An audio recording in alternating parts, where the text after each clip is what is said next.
Okay, my friends, welcome back to episode number 2 of the new video format. And now, what is the new video format? Flow of consciousness. The kind of videos that I like to watch myself sometimes, where you can just put them on and clean the basement, or put the video on and cook dinner, or something. And they're uplifting, they convey knowledge, and they're inspiring, and you learn something, which is very important. And it doesn't get bogged down with a bunch of nonsensical stuff. So that is the kind of videos we're going to be making from now on. So guys, let me know what you want to see topics we would like to talk about, okay? So put them in the comments of this video or even on the other channel, the Garden Like a Viking channel, and just say that they're a topic for this video, for this channel, okay? And the more questions, the better, because my favorite method is like the live Q&A, where I get a question and I can just shoot from the hip, and we can cover so much topics in that way, and I like that. So let us get into it then. So we have got a few questions from the last time, and one of them is, what books are you currently reading? Now, that's a great question because I love to read. I actually, a couple of years ago, I took a speed reading course by Jim Quick. I don't know if you're aware of this guy, but it actually turned out to be really cool because most of us, you see, and think about this, think about in your own life, okay? When you go to read a book, you are looking at the words and you are saying them to yourself in your mind, aren't you? Probably for the most part, most of you are. I know I used to read like that. And so you can only pretty much read as fast as you can talk, you know. Unblocking the nasal does involve turning a one-lane highway into a highway. So you're reading at the same pace that you can speak, which isn't actually all that fast. The brain can process information so much faster than that.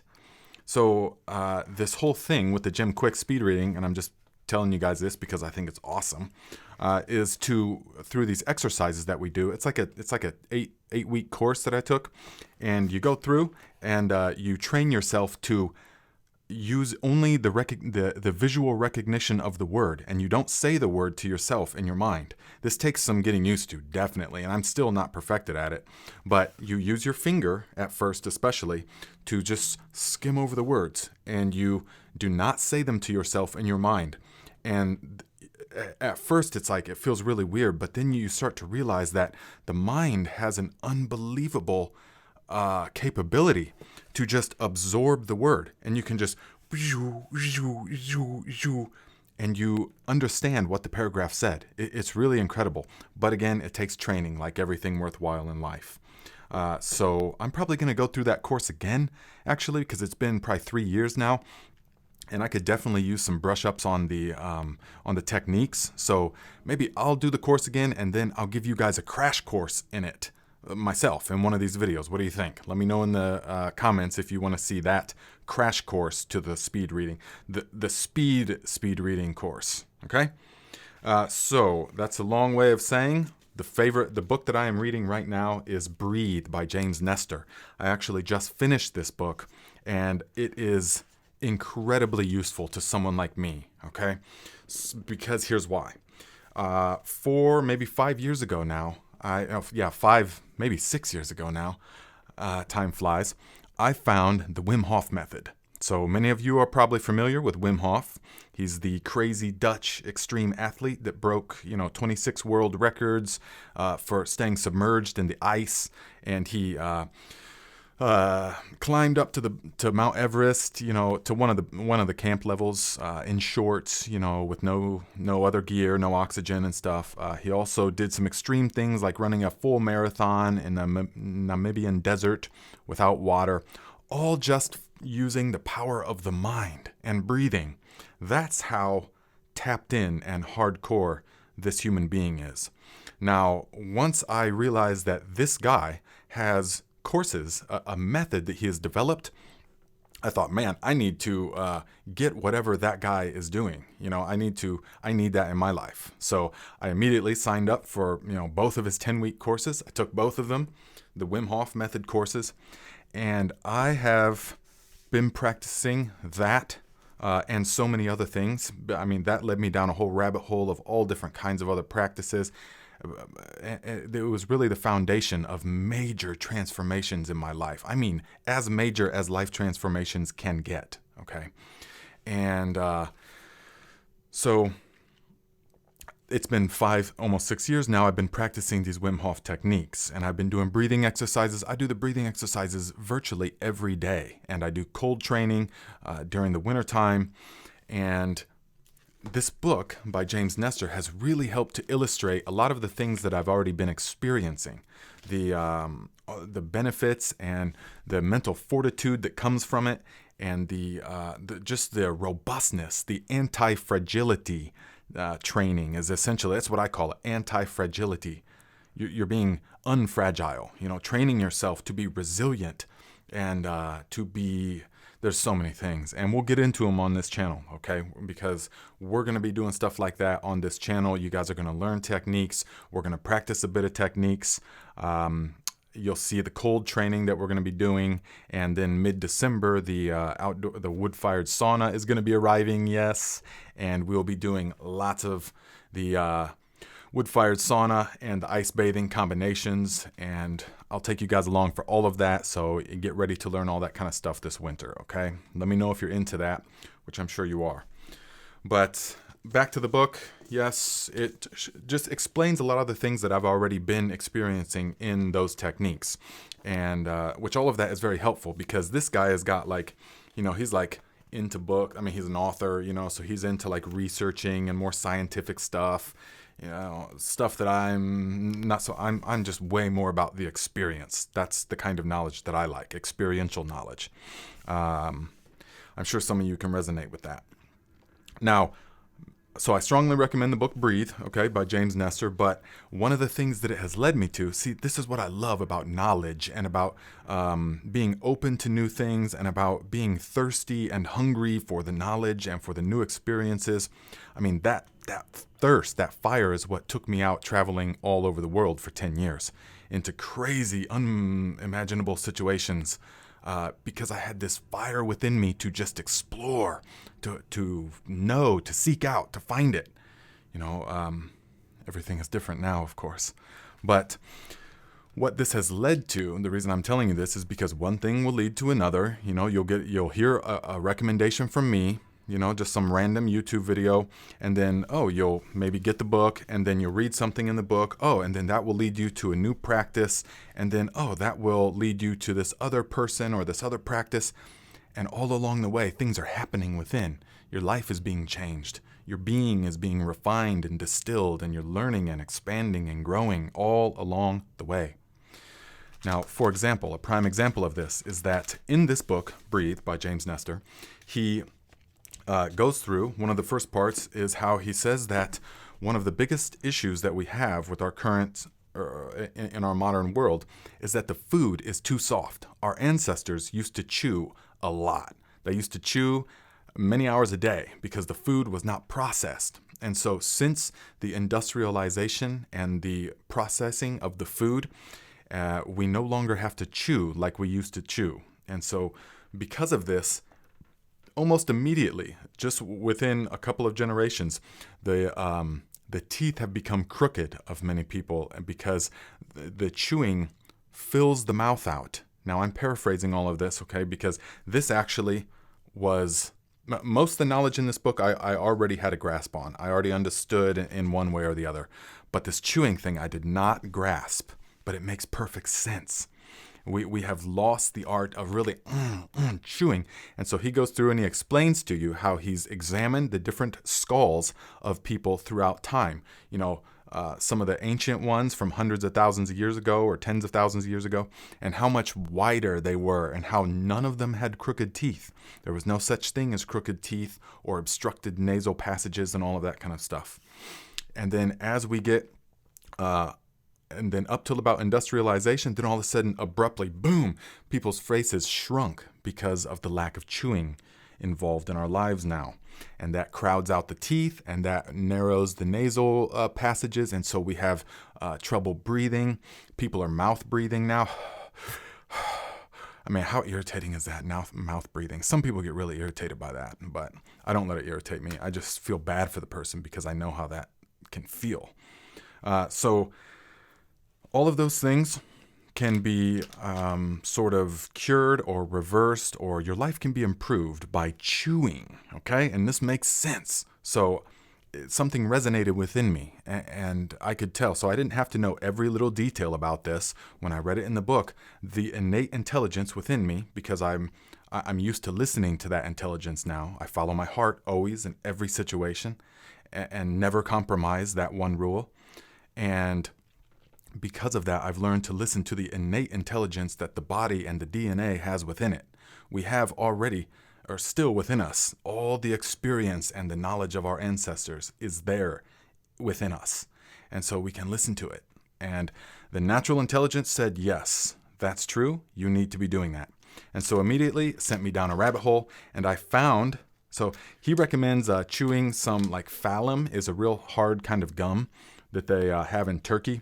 But I was looking up all these hard jaw, these chewing gums and stuff, because that is supposedly what it's all about. That's what you need to be doing, is chewing on a hard level.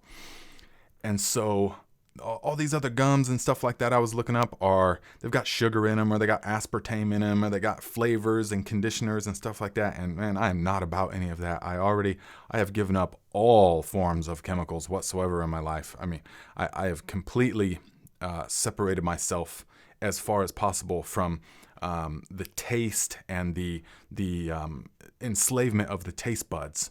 Yeah, what the modern industrial food complex and everything does to our taste buds. So it took me a while. It took a while to detoxify and to recondition my taste buds to be able to taste subtle flavors and to appreciate natural things. That took a while of deliberate effort. But now I've been this way for 4 or 5 years now. So I had to look for a more natural option, and it led me down the rabbit hole to the tears of Chios. Yes, it is a tree resin from Greece, and it's like 15 times harder than any kind of chewing gum that there is. It's called mastic gum, and it is a tree resin, and they simply it's made like frankincense in a way.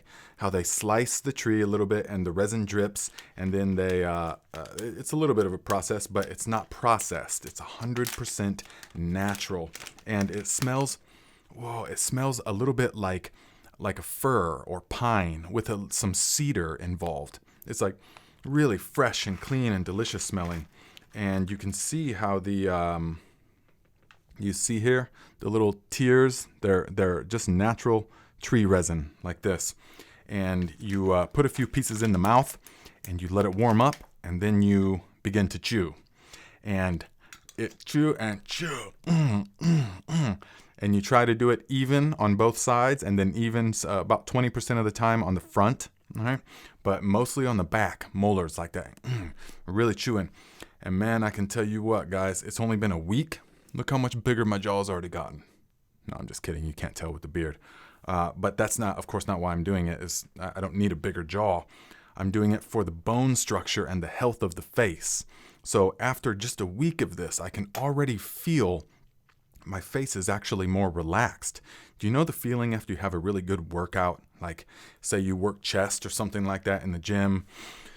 And after that, for a number of days, your chest just feels good. It just feels tight, and it feels responsive, and it feels sort of engorged with blood and alive and very nourished by the minerals in the blood. Yes, well, that's how my face is feeling now, and it has not been that way for since I can really remember ever. And I attribute it to this week of chewing this gum. Now, of course, I am a person of extremes in the sense that when I find something that I like, or when I find something like the next rabbit hole to go down, I will do it to the extreme, and so I'm chewing it every day. And one of the major beautiful things about this stuff is that it never loses its flavor. Never. Apparently never. That might be an overstatement, but so you can chew on it and it never loses its structure. You can chew on it and then put it into something like this and come back to it the next day, chew on it for like another 2 hours, come back to it the next day, and come back to it again. So we'll see. This piece has been a couple of days now, and I switched from the other piece just because I lost the other piece. But we'll see. So that's what I'm doing right now, reading this book, and it led me to the tears of Chios, the mastic tree gum. Guys, look up mewing, M-E-W-I-N-G. Also look up like jawline gum, Jaws not the little plastic things, but you can look up all that stuff if you want to get on board or research it further, but I'll be giving you guys updates on how all this stuff is going. But I can tell that it is wonderful already. The chewing. My teeth feel better. It's amazing. So, okay, take a sip of water. And remember, these videos are just flow of consciousness. I'm not editing any of it, and I don't have any, they're just, it's what we're doing, my friends. So let me know if you got any questions or topics. Now, there was one topic, or one, there's a number of questions, but one question from you guys. Actually, most of the questions are on my Garden Like a Viking channel, but this one, Victoria LG said, baby steps successfully stop fear and being paralyzed. Can you talk about the first baby steps, spiritually, emotionally, mentally, and physically? Yes, we absolutely can. So she's definitely talking about our conversation last week that we had about changing your life and rearranging the image in the mind. So let us unpack it a little bit. So can you talk about the first baby steps spiritually? Now, the first baby step, so what are things that we can do? So let us say that we are sort of unhappy in our life or stuck in our life, or maybe even not necessarily outright unhappy, just sort of anhedonic.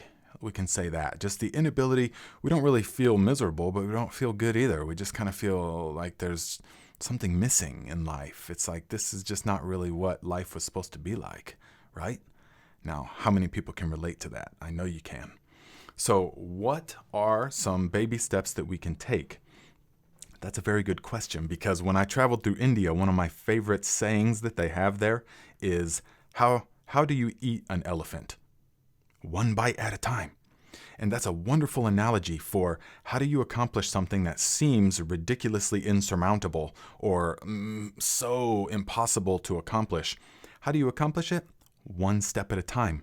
You eat the elephant just one bite at a time. In fact, that's all you can do is focus on the bite you are taking right now. It's just a perfect analogy. So spiritually, what would be one of the first just baby steps that we can do? I would say to begin to expose yourself to some good literature. This is very important, because it doesn't require that you do anything special. It just requires that you maybe pick up a book and you allow it to start to speak to the subconscious. We don't have to get deep into what the subconscious is and how to change all of that, but what we have to do is just expose ourselves a little bit to the literature. And so I would recommend at first this book, As a Man Thinketh. I don't know if you're familiar with it, but it's kind of like a sort of the godfather of the sort of self-help movement that we have now. And so I want to read to you guys really any page that you open is going to be gold. So I want to read to you guys just like a page. It's just one full page, and see what you think. So this is James Allen this is As a Man Thinketh by James Allen, written in 1902. So, thought and purpose. Until thought is linked with purpose, there is no intelligent accomplishment. With the majority, the ship of thought is allowed to drift upon the ocean of life. Aimlessness is a vice, and such drifting must not continue for those who would steer clear of catastrophe and destruction. They who have no central purpose in their life fall an easy prey to petty worries, fears, troubles, and self-pitying, all of which are indications of weakness, which lead just as surely as deliberately planned sins, though by a different route, to failure, unhappiness, and loss. For weakness cannot persist in a power-evolving universe. We should conceive of a legitimate purpose in our hearts and set out to accomplish it. We should make this purpose the centralizing point of our thoughts. It may take the form of a spiritual ideal, or it may be a worldly object, according to our nature at the time. But whichever it is, we should steadily focus our thought forces upon the object which we have set before us. We should make this purpose our supreme duty and should devote ourselves to its attainment, not allowing our thoughts to wander away into ephemeral fancies, longings, and imaginings. This is the royal road to self-control and true concentration of thought. Even if we fail again and again to accomplish our purpose, as we necessarily must until weakness is overcome, the strength of character gained will be the measure of our true success, and this will form a new starting point for future power and triumph. So what is it saying? Every page of this book is gold, my friends. So what is this saying? It is saying that we must formulate a purpose in our life, a sense of direction. Because think of it, if you have a small little pile of gunpowder and you put a flame to it and it's just sitting on the ground, all the energy just goes off into nowhere and nothing really happens. Now, if you take that same little pile of gunpowder and concentrate its direction through the barrel of like a cannon, now all of a sudden, boom, you've got power to do something. You've got energy to move things and to transform. And so this is the purpose. This is why he is saying we must make this purpose the centralizing point of our thoughts. Because he is saying here that the image that is held in the mind becomes the image that we experience. This is what we talked about last week. So the predominant inner landscape becomes the outer experience in one way or another, sooner or later. To varying degrees, this is always the case, my friends. And so then he says here, even if we fail again and again to accomplish our purpose, as we must until our weakness is overcome, the strength of character gain will be the measure of our true success. And that is what it is all about. There is no failure. There is only trying and learning and evolving and growing and expanding by this. The only failure, if you want to call it that, would be if we stop. We just stop and give up. And we stop learning and we stop expanding. And we actually think that we have failed. Then possibly it might be a failure, but even then, we always have the chance for redemption by learning from whatever it is that we think we failed on. Now, this is the kind of food for thought that is ideal. So when this person says, spiritually, what's the first baby step? Begin reading this book, for example. That's a baby step. And just contemplate. Just read a paragraph or 2 paragraphs, and then think, how does it apply to my life? Or what is this person trying to say by that? And that's going to begin to exercise the mind, the spiritual aspect of the mind, and thinking, okay, what is the central purpose of my life? Where am I focusing my thoughts? Instead of allowing my thoughts to be distracted in so many different ways. And that's sort of what they, with the capital T, are doing, my friends. That is the whole purpose of it. Keep their mind fractured. That's what it's all about. Keep them from being able to string along coherent thoughts for an extended period of time so that they can think of things to a logical conclusion. So that is sort of modern with the technology and the media and all of this, the television and the songs and all the advertisings designed to fracture the mind. So take that back. All right, this was written in 1902, way before any of that existed. And it's even more relevant now that you have to focus your mental faculties and thoughts. So that would be baby step for the spiritual, okay? Emotionally, what is an emotional baby step that we can take? I'm going to take a drink of water for one. Now, I would say, okay. In an emotional sense, what would be a baby step that we could take? Based upon my own life experience, I would say that to begin, just simply ask yourself in every situation, what was my role in creating this situation? Now, for a lot of people, that might seem ridiculous or ludicrous, or for some people, it might feel very uncomfortable. But I know this from experience. That, you see, for a long time I was wallowing on the bottom, and I would slip and fall, and then I would wallow, and then I would pick myself up, and then but I would slip and fall again, and I would just wallow on the bottom again. And this whole time I was sort of blaming, either outright or subconsciously, I was blaming the people or the situation that was keeping me down, or whatever it was that was out here was creating my inner experience. That was my belief, though not consciously. That was the subconscious belief.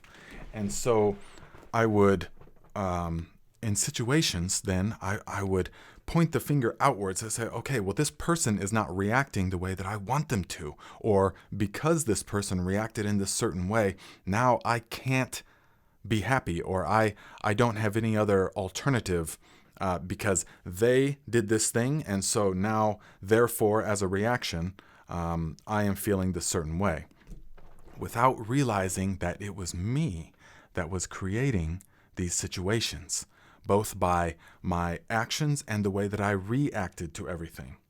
And so what we have to do first is to ask ourselves, what role have I made, or what was my role in creating this situation? Okay, and just be open to whatever the answer is. Now, this can feel very uncomfortable for a lot of people, because it is saying in some way that, wait, you mean I am responsible for my current situation? No way. See, I am the victim, actually, because all of these things are happening out here. And for that reason, you see, I am the victim of the circumstances. And so the power is out there. But what I'm talking about here is a total reversal of the power role.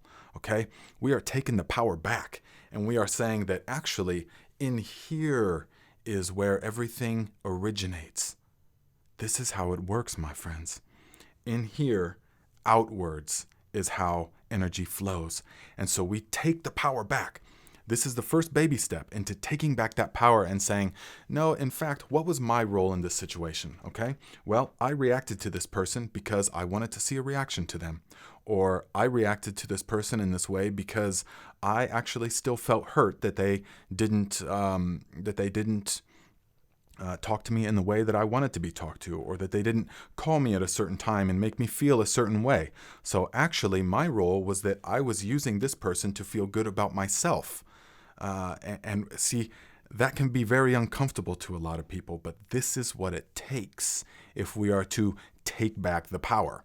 And it's not always uncomfortable. It's only at first, because then we get used to taking back the power, and we get used to seeing, after we show to ourselves enough time what was my role in this situation, and we begin to see that everything starts here and it flows outwards, and that we have the power to change absolutely every aspect of our life. We are not the victim. In fact, we are in the driver's seat. So the baby step, without getting too deep, I guess, the baby step is to simply say, what was my role in creating this situation? And then be honest with yourself.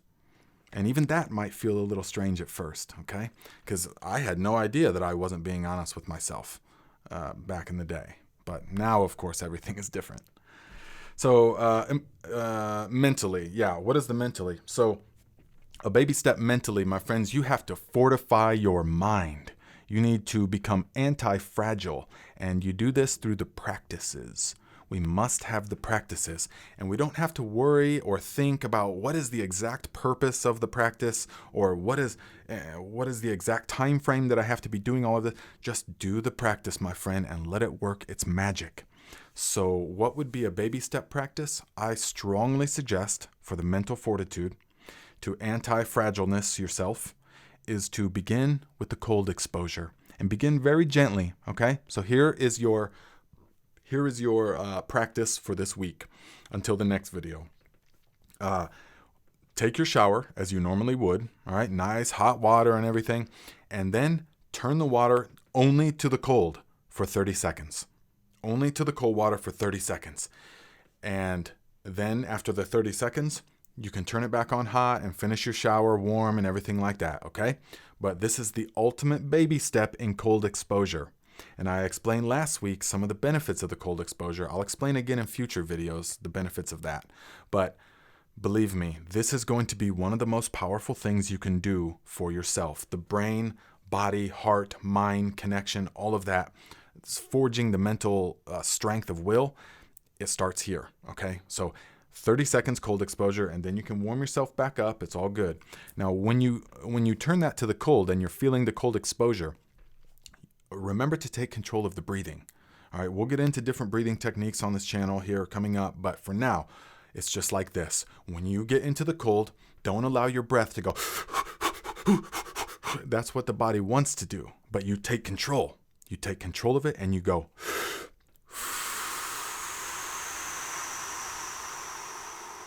It's a sharp inhale and a long, slow exhale. Just continue doing that. Just like that, my friends. A nice, long, slow exhalation. And you do that a number of times, and that is going to give you control over the system. So that is what I suggest. 30 seconds, cold in the middle of the hot shower. All right? And last thing, physically. What is physically the number one baby step that we can do? Now, a lot of you might think that what would a lot of things be, okay? What are you guys' suggestion? What do you think baby steps are spiritually, emotionally, mentally, and physically? Leave it in the comments. What are some baby steps someone could take based upon your experience in life? What have you done to improve your life, or to grow, or to learn, or to change situations? But physically, I would say hydrate yourself, my friends. I know that sounds crazy to some people, but the number one most important thing that you can do, in my opinion, is to hydrate yourself, because so many of you, hold on, I have to take a drink of purified water. So many people are walking around in a state of chronic dehydration. But it's mild dehydration. It's not the kind that puts you in the hospital or anything like that, but it's just a general dehydration that lasts for years in a person's life. And what happens when we're chronically dehydrated? Well, one thing that happens is that the blood becomes much thicker than it needs to be. And so every time that the heart is pumping like this, it has to work harder and harder and harder, because the blood is thicker than it needs to be. And so for that reason, we can feel fatigued and we can feel tired, and we cannot understand why, even though we take caffeine and all of that, and it gives us some stimulation for a moment, or we take, whatever else, who knows, and we feel stimulated for a moment, but then we're back to feeling tired and lethargic, because the body is constantly taxed trying to move this thick blood through the system. Now, if we thin it down how it naturally should be, with copious amounts of water, delicious, beautiful, clean, purified water, then we are going to have the blood at the right consistency, so that each heartbeat is so much easier on the heart and on the walls of the arteries and things like that. Another thing is that the body is an electrical instrument. Yes, and the way that the nerves function, the way that they communicate with each other, is through electrical impulses. And water is a very good transmitter of the energy. And so when we are dehydrated, the neurons and things like that are not firing. They're not communicating as fast and efficiently as they should be. Now, this is greatly oversimplifying this, but I could just go on and on and on about that topic alone. But essentially, that's what's happening, among other things. And so when you're feeling a bit foggy in the brain, okay, it's because the blood is thick, and the electromagnetic impulses in the brain are not able to function properly. They're not speaking to one another. So what do? Well, to get a grip on your hydration immediately, right away, take a 1 gallon, that's 4 liters, take a 1 gallon container of purified water and drink it every day. It doesn't matter when you drink it or how, but just by the end of the day, have the entire gallon gone. My friends, if you do that for just a couple of days or a week, within a day or two, you will notice a difference already in the way you feel, a major difference, because you're chronically dehydrated without even realizing it. I guarantee it. You think that you're not, but wait until you experience this just from drinking the 1 gallon of water every day. Do it. Do it for 1 week and then gauge. And you won't even have to think about it. You'll say, whoa, this feels fantastic. So there you go, my friends. There is the baby steps that I suggest, and that's why. And let me know if you have any other topics that we should talk about on this channel, and let me know your thoughts on all of this, and what books are you currently reading. And I will see you next time we have something to say on this channel. And also, I'll be doing a live stream tomorrow at 12 noon Eastern time on my Garden Like a Viking channel. And so you can come there, and we talk all things gardening.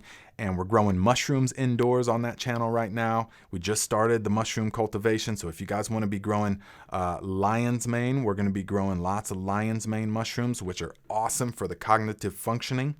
Then check out those videos and begin growing them yourself. No, nothing that you buy from the store can ever compare to this way that we are growing the actual mushrooms, and we're going to actually eat them. We're not just going to take some powder of who knows what, or we're going to actually consume them.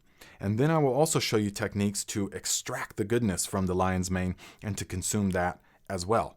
So it's all good if you're into stuff like that, you know, and it greatly helps the mental cognition. And I could explain why, but I'll do that in future videos because I'm a little bit parched right now. It's time to drink some more water. So, okay, my friends, I will see you next time.